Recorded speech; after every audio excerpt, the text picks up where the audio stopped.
Is there a term that is less poorly used than the word culture? Maybe strategy, maybe. But culture's got to be up there. It's got to be up there. Like if you asked a lot of employer brand and talent acquisition and frankly business leadership people what culture is, you're going to get a lot of soft language, a lot of vague ideas, a lot of fluffy bunny, a lot of it feels good kind of stuff. And what are we supposed to do with that exactly? I mean, nothing. It sucks. That doesn't work. So what we have to do is talk about culture, and we have to talk about employer brand's connection to it. And we're not going to use fluffy bunny terms. We're going to get straight at how employer branding actually is a strategic driver of culture. I love putting that word in there, the strategic driver. That's a great term to connect these dots to make it feel more like stuff that matters and not just nice stuff that some other team does when they're bored and have nothing else to do, which is sadly how most companies do it. So today, we're going to talk about employer branding as a strategic driver of your culture when we get back.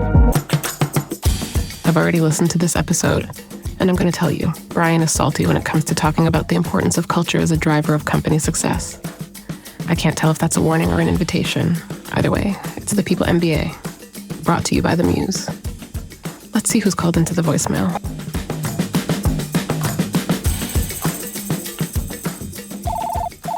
You've reached the People MBA. We're out shopping for our new global headquarters, so go ahead and talk after the beep. Hey, Bryan and James. Michael Clara here. I'm wondering how we can get leadership to invest more in building company culture, especially as a driver of the employer brand. Thanks. All right. So today we're talking about branding and culture. These are not the same things. So step one, they are not the same things. Your employer brand is not your culture. Your culture is not your employer brand. It's not how that works. But we're going to dive way deeper. Bryan's put together really nice little document here to really help you unlock these ideas, to help you connect the employer brand and the culture side, to show how it matters, to show how it works, and also the stuff you need to do to make those connections possible. So you're going to go, once you're done hearing us talk about it, you're going to go to peoplemba.com. That's peoplemba.com to download the thing. It is brought to you this week by The Muse. So thank you, Muse, for sponsoring this week's episode talking about culture and employer branding. So Bryan, let's just jump right into it. Let's talk about this document. I'm going to throw you a curveball. This is not the question I said I'd start with, but that's okay. I think you can dance. I think you can play. God damn it. How are you defining culture? Let's just get everybody on the same page. How do you think of culture? So you have thrown me a curveball. There's multiple ways to answer this, but actually, I think I always try and define something in the simplest terms, and I think if we think about it as predictable behaviors, I think that's a really good starting point that we can all agree on. And you can add bits and you can change the language and all the rest of it. But ultimately, for me, what it boils down to is predictable behaviors. Yeah. And I love the word behaviors. I think that anybody who doesn't say the word behaviors when they're talking about culture has no clue what they're talking about. I'm just going to put that right out there right now. It is the stuff that people do, the stuff you can point to. It's not the air. It's not the atmosphere. It's not the vibe. It's what do people do? So thank you for starting us off and embracing the curveball here. Because without that, we were just wandering off in lots of different areas. So It is predictable behaviors. So let's get into it then. How would you explain to someone like, I don't know, a skeptical C-suiter? I don't know. Do we know any of those? Has anyone met those? Anybody? No? How do you explain how this is not just, BS? How do you really connect those dots? How do you show that with the employer brand and in organizational culture are deeply intertwined, not the same, but are connected to each other so they can work with each other? So I think to answer that question, I've probably got to sort of take a little bit of a step back. And I've also got to caveat it with, let's do it. There might be some stuff that you don't agree with here, James. And there's definitely going to be some stuff that not all of our audience agrees with, but bring it on, because I've spent a lot of time thinking about this and a lot of time stress testing it and arguing with, the very leaders you just talked about. I think the first thing is you've got to be willing to reframe and rethink what employer brand is in terms of the hierarchy of business strategy. And if we just lose the word employer for a second, and we just talk about brand strategy as an organization, when you look at an organizational structure and in terms of strategy and the priorities of brand, where does it sit? Are you asking me, or do you have a good answer? Because I suspect our answers are going to be sort of similar here. Well, like I am throwing it to you. Obviously, I think I've got a good answer for it, but where do you think it sits in the order of magnitude here? Yeah, for branding as an idea should be way up there. It really should be something C-suite connected. The thing is that for me and all my experience is that we end up saying that's our platonic ideal of where we would want it. It should be dictating the overall business strategy. Who are we serving? How are we serving them? What do they want for us? How are we different? All those fundamental questions of what is a brand, that should live at the company leadership executive level. The day-to-day, the reality though, way, way lower. Exactly. Now, the reality is a lot of organizations don't see them as a Nike or as a Starbucks or as an Amazon or as an Apple. And they operate a lot more tactically. However, when it comes to consumer brand or the customer-facing brand, it is protected and held in high regard. You look at the budget your marketing department typically has. It's, over here from an employer brand and talent acquisition perspective, it pales into insignificance, doesn't it? But there's one thing that got me started here, and I've got to give it a shout out. There was an article in Harvard Business Review, I think about 12 months ago, and what it talked about is trying to boil down business strategy to its most simplest terms. And it talked about customer happiness and team happiness. And the metrics for each are really interesting because you look at customer happiness, it's measured by willingness to pay. Like how much can you charge for your product or service based on the value of your brand, right? And that's conventionally how you generate more value in an organization. It's the reason Hermes can charge $23,000 for a bag, whereas the same leather can be stitched into a different bag over here and you can get what, 30, 40 bucks for it if you're lucky. It's crazy. On the other end of the scale, which is becoming a hell of a lot more prevalent in this day and age now, is employer brand, team happiness, measured by willingness to serve. Okay, it's exactly the same. Yeah. On the other side, because as an employee, you're paying with your time and your attention and your focus and your presence. It's the same willingness to pay. How much are you willing to pay attention to this stuff? But you're just flipping the script around. Exactly. What is my willingness to serve this organization, to serve our customers, to serve my manager, to serve the leadership, to serve the purpose of the organization? Because if I feel good and there's a certain culture that is a great match for me, I might sacrifice some salary or some career opportunity for how it feels and the sense of purpose, impact, and belonging, so on and so forth. So anyway, I say all this to just rebalance where employer brands should sit in the order of hierarchy from a business strategy perspective. Because if we can agree that it's right at the tippy top next to consumer and customer brand, then actually I can ask you to reframe how we look at employer brand and employer brand strategy. What if it was the blueprint that actually determined the culture that you need to drive the organization forward?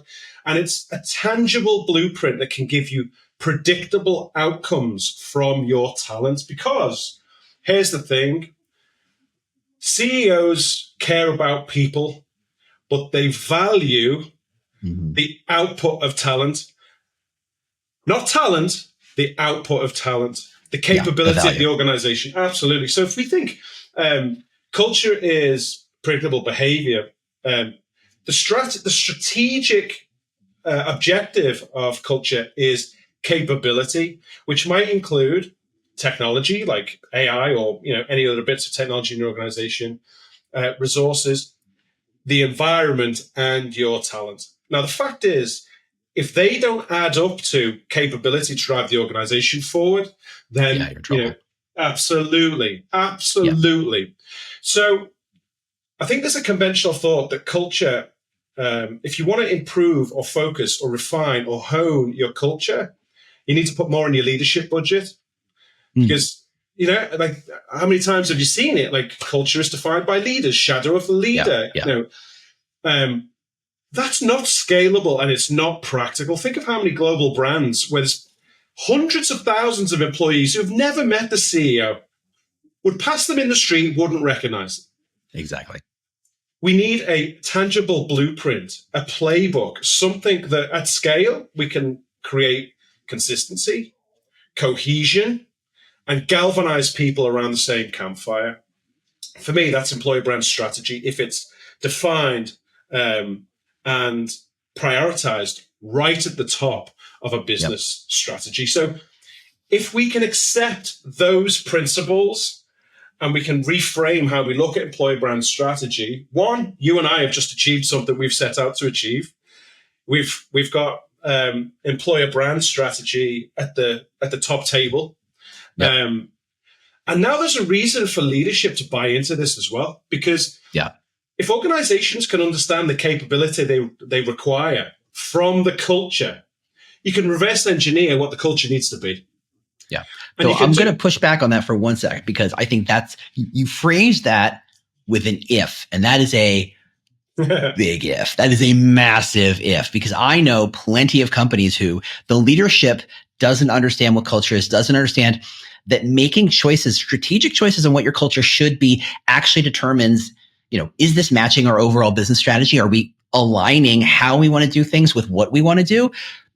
Yes, Goldman Sachs is all cutthroat, work as hard as you possibly can, burn yourself out, because that is the strategy. That's the culture that serves a strategy. Would that same strategy or culture work at a World Wildlife Federation or Red Cross? Probably not. Different strategy, therefore different culture. It has to align. Absolutely. I don't think many business leaders have had that conversation or that thought process. They simply say, in order to achieve these goals, we need to make this strategy. Let's go. And they don't connect the dots. And then here you have ostensibly the person who is owning the people, the CHRO. And that's pretty classic. It's not even a CPO in this case. It's a CHRO. CHROs are not there to optimize performance. They're there to be the traffic cop. They're there to kind of limit risk. They're there to establish processes and policies to make sure nobody breaks the laws and puts anybody in jeopardy. That's not the same as designing something. That's designing a safe car, not a performance, sports car. Yeah. Very different models. It really is. And how many organizations, global organizations with hundreds of thousands of people who work for them, where they would talk about their culture stood on top of values, and the values are based on the heritage of the founder 200 years ago. Yeah. And actually, if you look at it objectively, are they fit for purpose? Does it turn into the capability required to move the organization forward? So actually what we should be doing is park the idea of culture for a second. Focus on the capability required. Now, that might be, we need resilience. We need innovation. These are the things that are going to win in our space. This makes us competitive. Then we can start to design the optimum culture to produce those capabilities. Now we're talking business strategy. This makes sense now, Yes. It's aligned to an objective which moves the share price, which gets the CEO more money, which ticks all the boxes. I hear they like that sort of thing. Well, I hear that too, But not many organizations are thinking like this. And I think now, 2025, we're at a turning point where finally the fact that people are the only competitive advantage left in business, I believe that's been the case for many, many, many years. Yep. But now it's being revealed and everybody can see it. It's in plain sight because technology is a utility like gas, electric, and water. Like you can't build a business on we've got better tech. Yep. It's not the tools, it's how you use the tools. And that means you can get 100 people with incredible skills in two organizations, right? But give me a conducive culture all day long. I'd much rather have lesser skilled people in an environment where they are galvanized together, they are aligned, they find purpose, impact, and belonging, they've got psychological safety, they're motivated and driven in the same direction all day long. Yeah. I think so much of the stuff we're dealing with and wrestling with here is the outcome of, let's call it 150 years of I'm the boss, I said so. And that doesn't really work, because ultimately, to your point, and I want to also kind of highlight this idea that we're a people-centric organization or a people-focused organization. That is so freaking fluffy bunny, or at least it is used so often in a fluffy bunny terms. Like, hey, we're a people-focused organization, so we're going to give you this perk. Hey, we're going to buy you lunch. And you're like, good for you, right? That's not what it's about. It's about, if Steve Jobs had not hired Johnny Ives, would there be an iPhone? Without Steve picking the person, designing the culture, could you have that outcome? And that ultimately is what we really should be meaning. And I know you and I agree on here. That is what it means to have a people-focused organization. We understand that people drive the culture. They're the ones choosing the technology. They're the ones building the technology. They're the ones instituting the processes. They're the ones doing all the work, making all the choices at every single stage of the game. Yeah. But we just go, oh, well, they would do that normally. It's like, well, no, if there was a different culture in place, they wouldn't. They wouldn't do it as fast. They wouldn't do it as seamlessly. People wouldn't adopt to new changes as quickly. You would have a very lunky, wonky, cumbersome pre-Gerstner IBM than a lean, mean, agile, making adjustments as the world changes. Hey, we collaborate. Hey, this is where we don't collaborate. We make these decisions. That is what a people-focused organization is, because it means we know where we're going and we know our people are the way which we get there. How do we want them to interact and work together? What are the behaviors so that we get there? That's what it's really all about. You're right. And, the thing below behaviors is mindset. Everyone needs to be on the same page. Everybody needs to be thinking and, singing the same tune. So what's interesting about this, and if we can all agree with what we've said so far, employer brand can be the tangible blueprint to design all of this, lay it all out, make sense of it, so it fits together, and it can be reversed engineer. Like, what does success look like? But then let me ask you this. Okay, so if we know the tangible capabilities required, we know the environment that we need to create, the conducive environment that will foster and nurture that culture. Now we know what to go to market with, the story we need to tell, what type of employer we need to be known for. How are we described around the dinner table when somebody's deciding to apply for that role? Because to your point, you think of Goldman Sachs, or you think of any sort of consultancy or Amazon or whatever. Yeah. It is a melting pot, a boiler room of stress, pressure. You need resilience, determination, all of that stuff. You want to be known for that. If you can thrive in that environment, here's what you're going to get out of it. Now, usually that is a career-minded, ambitious person who wants to earn, wants to get promoted, wants to be the best version of themselves and all that good stuff. They're willing to sacrifice and commit to a culture where they're going to get pushed to be the best version of themselves because they want that specific outcome. They want that goal. They have the same aligned goals. Yes. Absolutely. We just didn't talk about skills for the last 3 or 4 or 5 minutes, did we? No. There's people out there that do not have the resilience, determination, commitment, are not motivated and driven by the same things, but they have the same skills. They're not going to cope or thrive in that organization. So the reputation as an employee needs to be more tangible and specific to tell the story of what to expect on the inside and be really clear with why it's worth it. Be super clear, because that particular brand of challenge is not right for everybody. But if you're confident enough to put it out there, you're going to repel more people than you compel. And I know I'm boring to death with these words that I've said for many, many years, but I really do passionately believe it's important to be able to have a tangible plan from the reputation in the marketplace, from your reputation internally as well. So it's not just leadership upholding the standards. It's your peers holding you to account, holding you to a certain set of expectations as well, because that's what culture is. It's predictable behaviors, usually policed, managed, and maintained by everyone. Yes. People like us do things like this. That is the reinforcer of the culture. There you go. And that means everyone's got the same mindset. They're not just mechanically doing the thing that they've been told to do when they're being watched by the manager and. So the point here, without sort of explaining employer brand strategy from top to bottom, is look at where we've just got to in the last 10 minutes of conversation from a tangible, predictable, outcomes-focused business strategy when we elevate employer brand to where it needs to be, the brand level.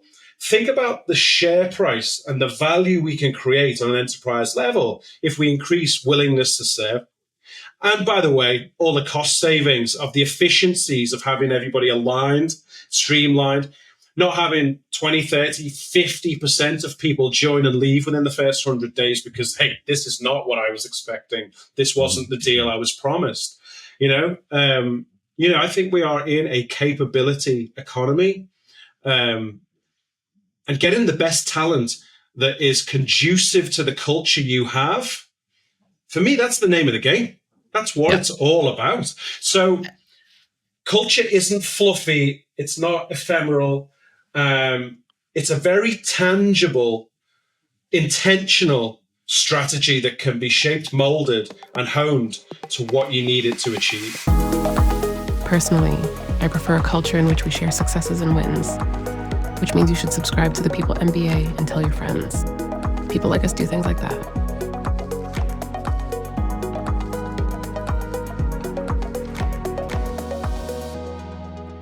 Yeah.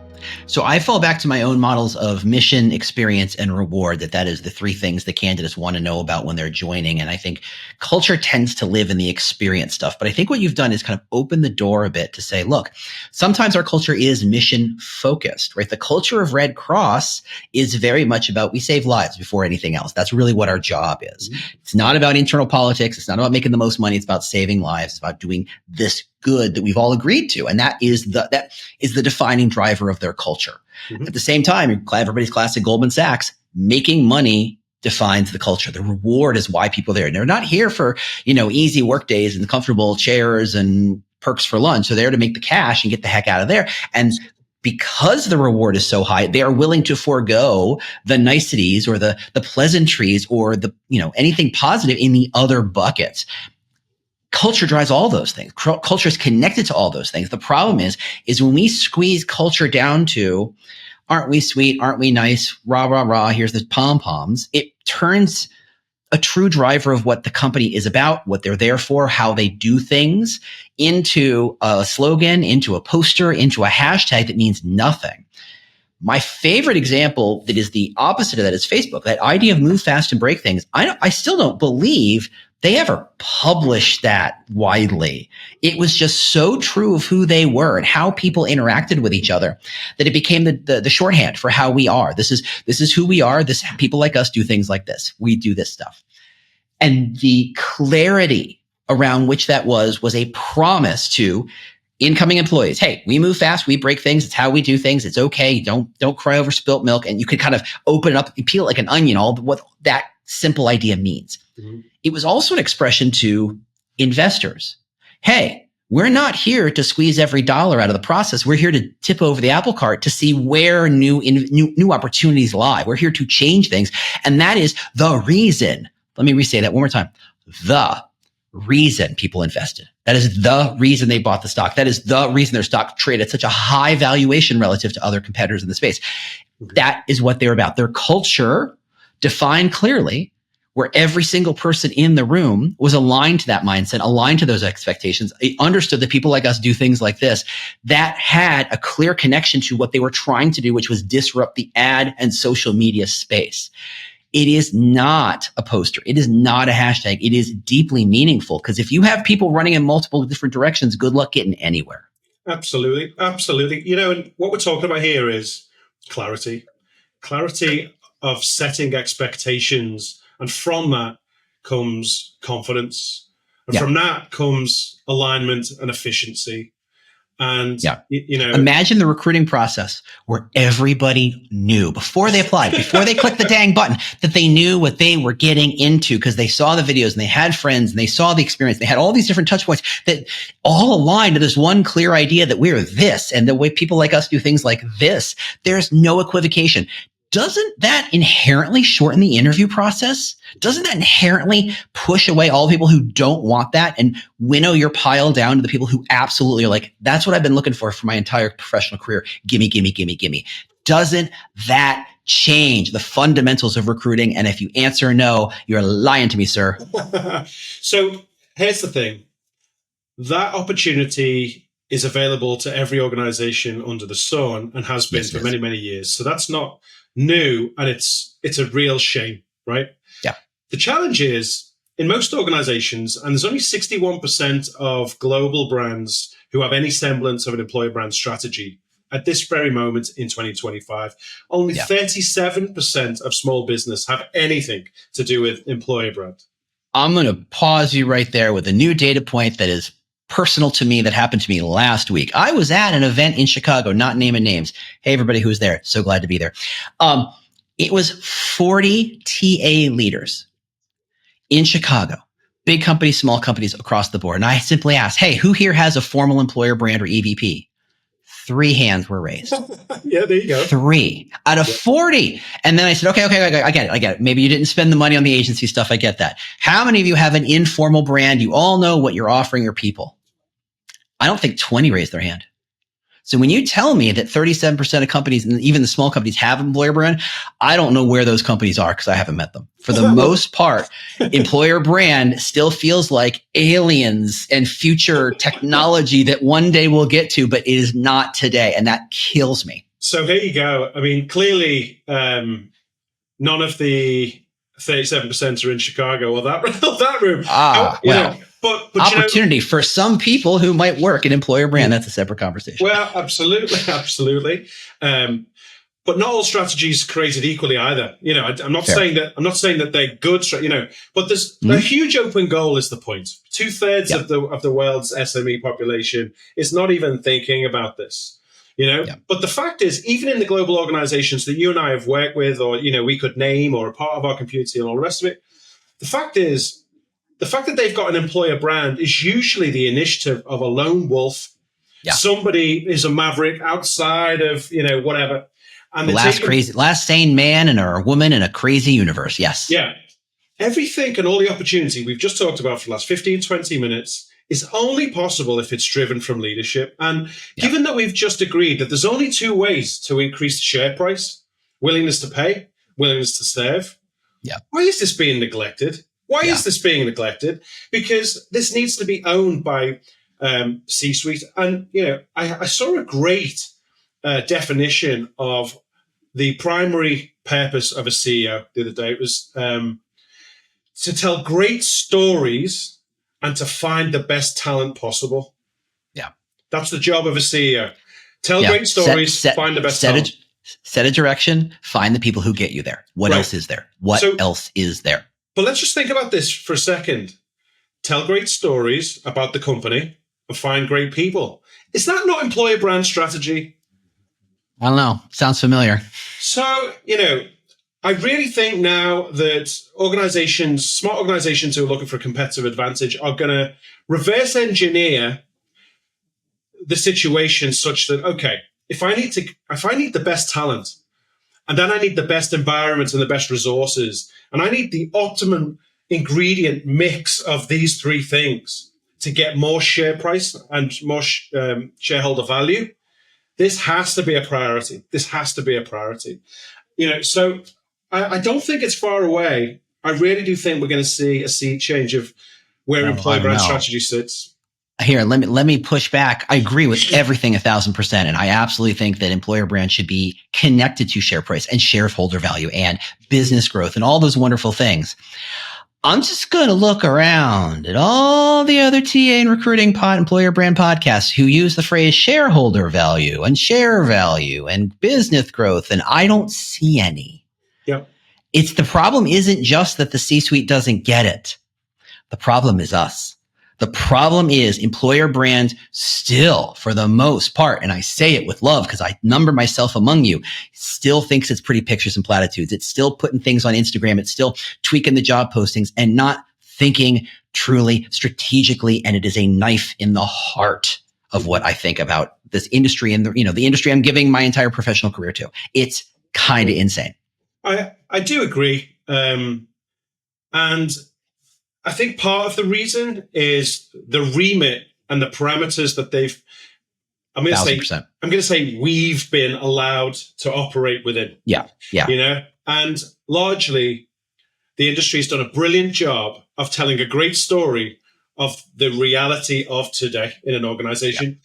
But leaders don't spend any time in the present day, in the present tense. They spend at least Everything 80% of the forward. time in the future. And if you look at the employer brand that tells a perfectly great story of what it feels like to be in your organization today, it's already outdated from a leadership perspective because Absolutely. they're trying to take the organization somewhere else. So I guess the other reframing here, and it's, you know, I'm going to stick with like the culture train sort of analogy. If culture is the train, employer brand strategy is the track, and it's taken us from where we are today to where the leadership wants us to go tomorrow.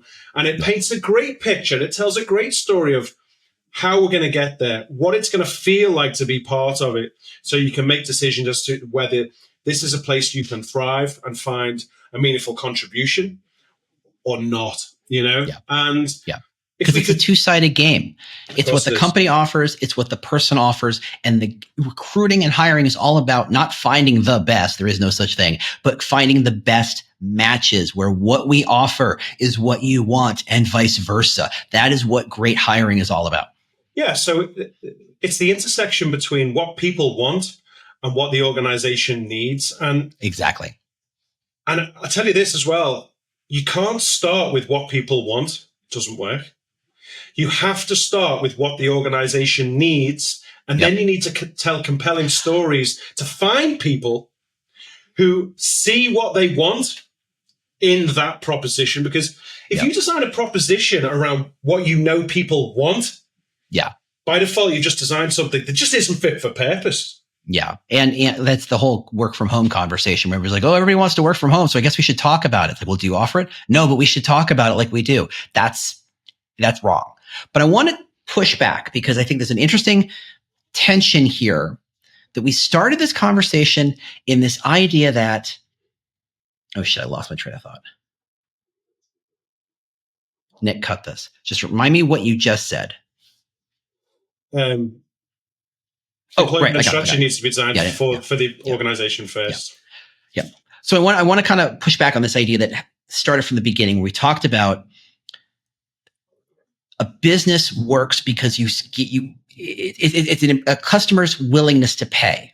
Mm-hmm. And conversely, employer brand is understanding and kind of leveraging an employee's willingness to serve. Correct. You can start with what the business wants, but you have to tie that with what are you willing to give in order to get that service. So it is a two-way street. These two things are happening simultaneously. You can't just say, this is what we want. That's called something else we tried to outlaw in this country about 150 years ago. But that's not enough. It's not enough to say we want this. And though, to be fair, if I look at every job posting, all it is, this is what we want. This is what you'll have. This is it. We are dictating these terms. We are this aggressive leader. We are in charge, which of course is bullshit. It's got to be about how do you balance the two? Look, if you tell me the job only pays me $20 an hour, that better be a really easy job. Maybe I'll consider it. Maybe it's going to align with but if you just say you're going to do these stuff and you're not connecting it to what you're returning on it, it's half a conversation at best. So I agree with the most part of what you just said. However, there's a key distinction. I didn't say what the business wants. I said what the business needs. Ooh. And what the business needs is adaptability, resilience, innovation, creativity, productivity. That's what the business needs. Mm-hmm. Now, in order to get that, they need to put a value on what they're willing to pay. And not just salary and all the rest of it, but the proposition to get that capability that we've talked about, right? So that might mean, look, if we want to be the most innovative company in the world, we're going to have to pay the most. And that's a decision in the organization because the most innovative talent, this is what they want. And that's a really good example of what talent wants meeting what the business needs. Now, sometimes it doesn't quite meet. And that's the power of your employer brand being more compelling than the next. Yeah. You know, because you and I know, you can put the same benefits, salary, career prospects on the table at one organization and it's meh, but put it on the table in another organization because their brand's sexier and they've got a better reputation and it seems cooler and they've got a better ethics and they do more for the environment and all that good, and you join that organization, right? So it's the full thing. So therein lies the opportunity, but do not mistake, it's got to start with what the business needs. Otherwise, it doesn't matter what people want if they can't bring the solution and the capabilities to serve the organization. There isn't a business strategy on earth that's taken seriously unless it serves the business first. And that we can argue all day long, but ultimately it's not going to be taken seriously by business leaders or invested in if it doesn't serve the business first. It's simple as that. Yeah. Okay. That is our mic drop. I have other questions I could have brought to the table.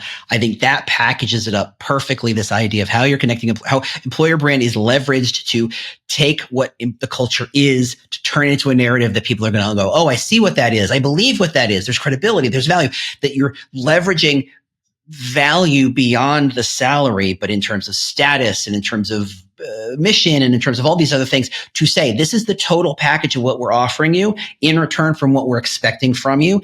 That seems so stupidly obvious. And yet it also feels sort of like science fiction some days. It feels so far away that it's crazy. So if you want to dive more into this, go check out peoplemba.com and download the document. It is free. It's brought to you by the Muse. So thank you, Muse, for sponsoring. This has maybe been, for my money, our densest conversation. And I mean that in a good way, like a lot of ideas kind of jammed together. So if this was useful, if this was valuable, you are legally obligated to say so. You got to tell us. I'm sorry, it's the law. I don't write the law. I'm not in charge here. I'm just a guy with a podcast and a microphone. If this was useful, if this was interesting, if you have challenges, if you disagree, you got to say so. You got to find us on LinkedIn. You got to post on iPod or whatever you get your podcast, wherever. Go make comments. Go make a ruckus. So Bryan, a killer conversation. Thanks so much for bringing this topic up. This has been a blast. Pleasure. See you next week, folks. See you next week. At least they got through an entire episode about culture without making a joke about yogurt. So that's something. Anyway, you should tell a friend about the podcast or point them to peoplemba.com. And thanks to the Muse for sponsoring this episode. Next week, the boys argue over whether this new generation is called Gen Z or Gen Z. Toodles.